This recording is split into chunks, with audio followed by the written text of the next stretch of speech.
Good afternoon, everyone. We're here again today. We're about a day out from feeling the first signs of Fiona. And I know when I went home last night, my husband had already removed most of the patio furniture from the deck and all of our plants. So I suggest that everyone else try and do the same. I've received another briefing from EMO leadership and have also met with my cabinet colleagues today to give them an update on the current Fiona situation. Tanya is here with me, and she'll provide another update on the track of the storm and the details on our preparedness efforts from a whole province perspective. To all our residents, I know you'll be hearing this often, but we're going to keep repeating it. Please plan for the worst and let's hope for the best. That includes updated plans for your household, extra supplies, including food and medicine, fuel, pet food, and anything you would need for at least 72 hours. I also want to address those visiting Prince Edward Island. I'm sure when you planned your trip, it wasn't to come here and experience a hurricane, but and maybe it's the first time you experience any kind of weather conditions like we were expecting. I would just suggest that you reach out to the accommodations that you're staying with and or with the municipality, and they should be able to direct you for any questions or concerns that you have. What is clear is that the window for preparing for this is closing, and I know we all have the kind of second thought about, well, I'll just wait and see what's going to happen. But what I'm telling everyone and what we really want to stress is the storm is coming. I'm not trying to scare anyone, but we need to ready ourselves and make sure we're prepared. Our provincial EMO team has activated to a level 2 this morning. And what that means is we're bringing in more partners around the table, government departments like social development and housing, transportation, municipalities, ITSS. We're also hearing from Public Safety Canada, and in fact, I have a call with Minister Blair, the federal minister, after the press conference. Agency partners like Maritime Electric, Insurance Bureau of Canada, community organizations like Canadian Red Cross. Together, we're looking at business continuity plans. I know it's a very charged time for everyone involved because they're helping with our preparedness plan. At the same time, they're getting their own preparations in place. So thank you very much for your hard work. As part of our efforts to reach residents across the island, especially in the event that we lose power for extended periods of time, we're working to finalize our information sharing network. One of the steps we're taking is through the Fire Marshal's office, requesting additional support from our island fire services. They will be the extra ears and eyes on the ground during the storm when it makes landfall here in PEI, and they will be able to contact provincial EMO with potential washouts and flooding, blocked roads, damaged infrastructure, power outages, and whatever else might happen. These are men and women who are going to be some of the first to be on the ground to respond. My sincere thanks to you for stepping up and being there for Islanders like you always are. I want to add something that I heard the Fire Marshal share with our island firefighters, and I think it's a message that warrants repeating. We stay safe and we come home. And that's what we want everyone to do. We want Islanders to stay safe and stay at home until we are given the all clear. And now I'll turn this over to Tanya to share more information. Thank you, Minister. So I'll start with a quick update, just what we received this morning from our daily briefing with the Canadian Hurricane Center.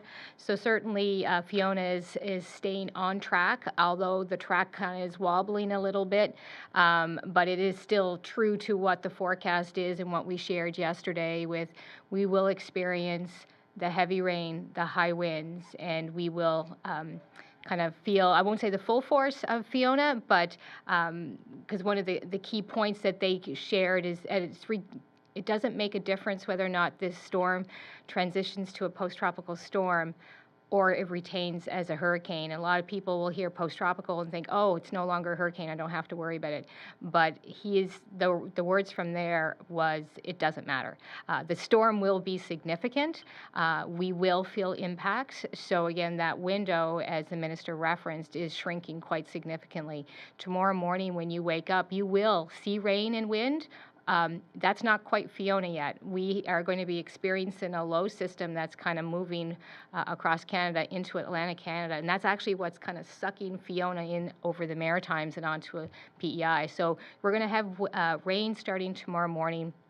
We're going to see some winds, but they're going to get increasingly stronger throughout the day. But Fiona really won't be felt, if I could say that, till later on Friday evening and in the overnight hours. Even into Saturday, when we get up, and I know you're going to be wanting to get out the door and look at damage, it would be really strongly encouraged that you stay indoors until we are confident that A, it's safe to be doing that, and that we know that the storm has passed. We will continue to see significant wind throughout the day on Saturday, and even maybe even lingering into some time on Sunday. As we said yesterday, and today again, it is an all hands on deck. There is that everyone has a role to play in preparedness. We're working with that provincial coordination piece, but residents, visitors, if you need to reach out, please do so. And again, help your neighbors if there's a need across the way. You want to make sure that we're reaching out. And we're doing the same. We're reaching out to our neighbors, our Atlantic Canada partners in EMO, and as well as our critical infrastructure partners, to make sure that they're prepared and that we can be supportive to each other. Yesterday, Social Development Housing announced their plans for opening up the Jack Blanchard Center kind of for an emergency shelter space. So as my understanding is that they will be planning to open up some additional locations. So and as we hear more about that, we will be sharing that information with you. As noted as well, our plans to share information, again, going back to Dorian, this was a challenge for us, loss of power, loss of internet.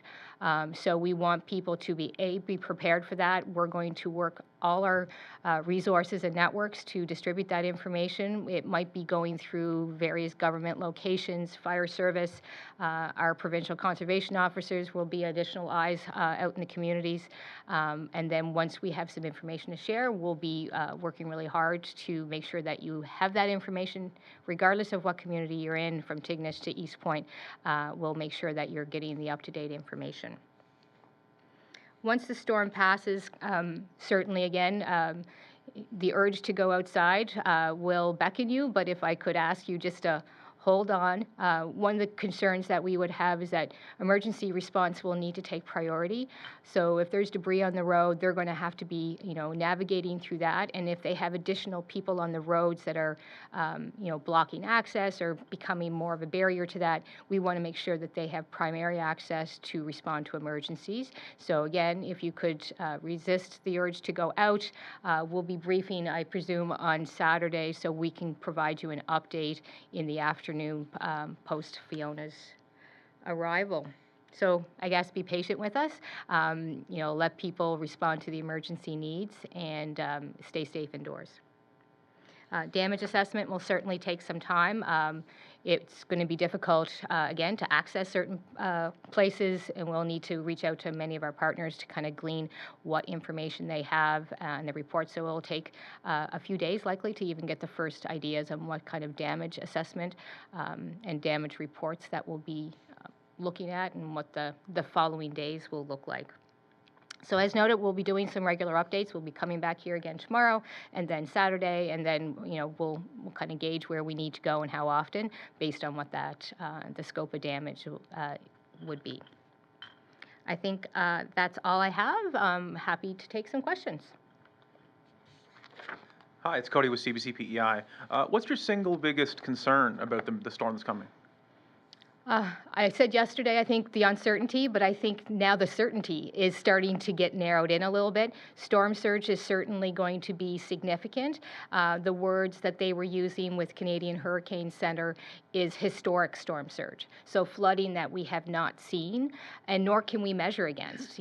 We had Juan. We were measuring against Juan yesterday, and now they're kind of saying, well, that may not be sufficient to really prepare us for what we can anticipate.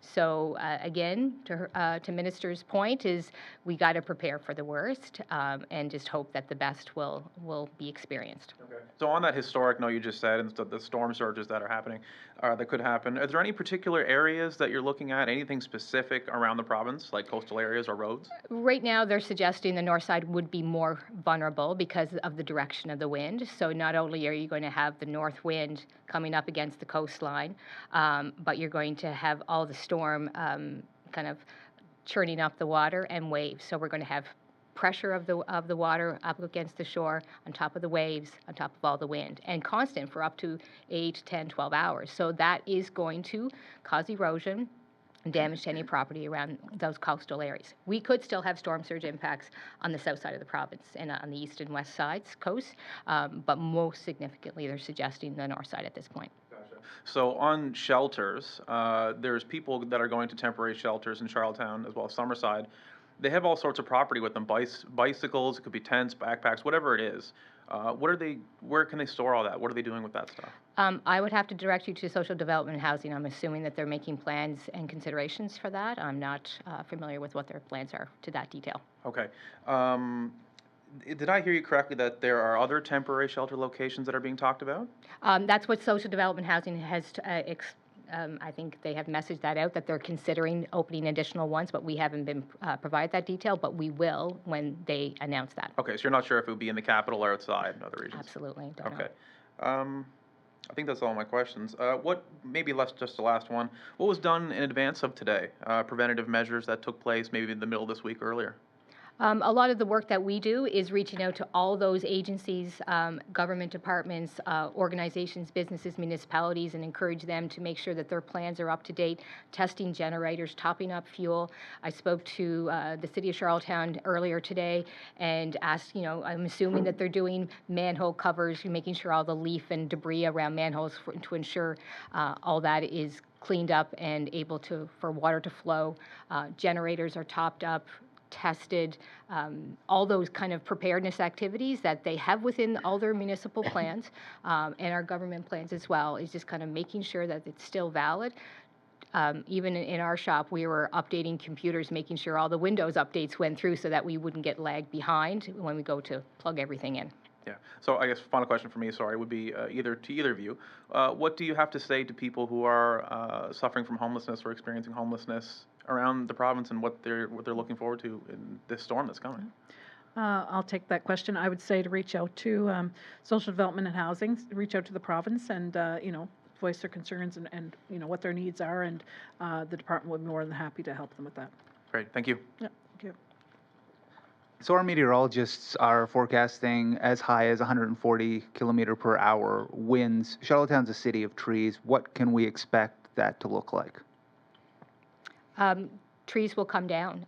Again, listening to CBC and Canadian Hurricane Center, all the rain that we experienced this week has saturated the ground and loosened the root system of those trees. So now they're going to be more susceptible. They're also in full leaf. So that's just going to make them like a boat sail. So they're going to more easily topple. Now, again, it all depends on direction and length, duration. They are forecasting that storm might slow down a little bit, so we would have those high winds at a longer time. So again, 8 to 10, 12 hours. And I do believe the top end of the winds are wind gusts, not sustained winds. So that's also just a note. We could still see sustained winds at around 100, 120. And then it could be higher, because in certain areas you're going to see wind speeds a little bit different. Absolutely. Thank you. I think we have some. Yes, hi. Yeah, sir, go ahead. Hi. I was wondering if you plan to ask for help from New Brunswick or Quebec to ensure that power will be available quickly after Fiona. Making requests for additional power supports and resources is a task that Maritime Electric do. I do know actually from Quebec through our partners through EMO that they actually pre-deployed resources from Quebec over to the Magdalene Islands. They came through yesterday and today, so they should be already at the Magdalenes. In regards to New Brunswick, had a conversation with the Director of Public Safety and EMO over there this morning, and they've already indicated that they are willing to support us, especially if they are not impacted. So we have that capability. In addition, we have capability to reach to any province and territory across the country and make that request. We have a standing memorandum of understanding, as well with our New England partners, our New England states. We have that same MOU to make requests for additional resources if we need them. And I had also a question about shelters. I was wondering if you have any idea of how many people would need to be protected during the weekend. I would say that question again should be directed to social development and housing. You know, we're working across all departments, and the ministers and the deputies and the whole department are all looking at what they need to do and what the needs will be for Islanders. Thank you. Cody McEachern. No questions, thank you. Joey Blackyer. Yes, just wondering,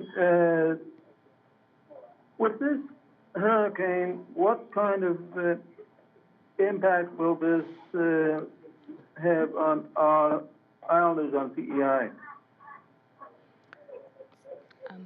Sorry, can you just repeat the question?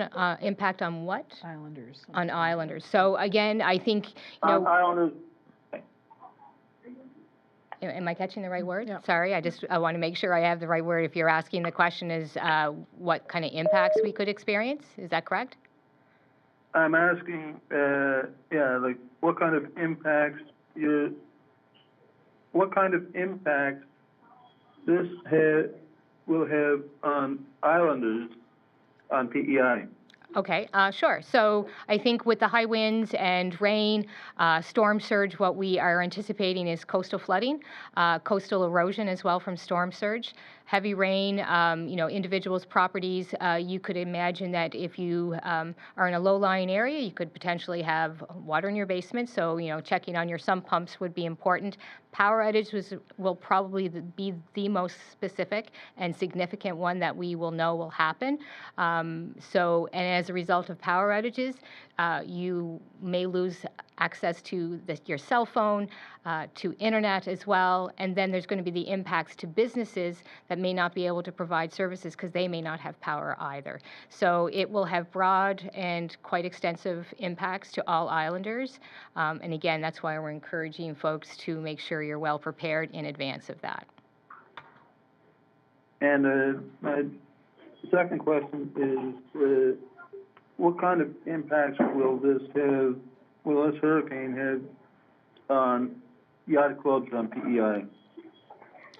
So they usually, I know the Charlottetown Yacht Club anyway, have a standard evacuation protocol when there is a hurricane in place. So most of the yacht clubs or even marinas, basically they decide and dictate to the boat owners whether or not they need to remove their boats from the wharfs. So I would anticipate, and I think I've already seen some boats already being pulled from Charlottetown Harbor, so that would be a kind of an individual harbor authority question. Okay, so the impacts with the storm surges now, what kind of winds are we looking at sustainable and otherwise?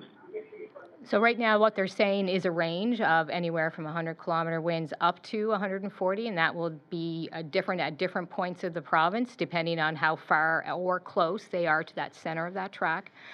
It will be coming from the north, so the north side, that's why we suggested earlier that the north side of the province will be more severely impacted from that storm surge. So sustained and gusts is kind of a range, so I don't want to nail that down by suggesting an amount, but we can certainly comfortably say there is the range between 100 and 140 kilometer winds, probably more closer to the 100 of sustained winds and up to 140 kilometer gusts.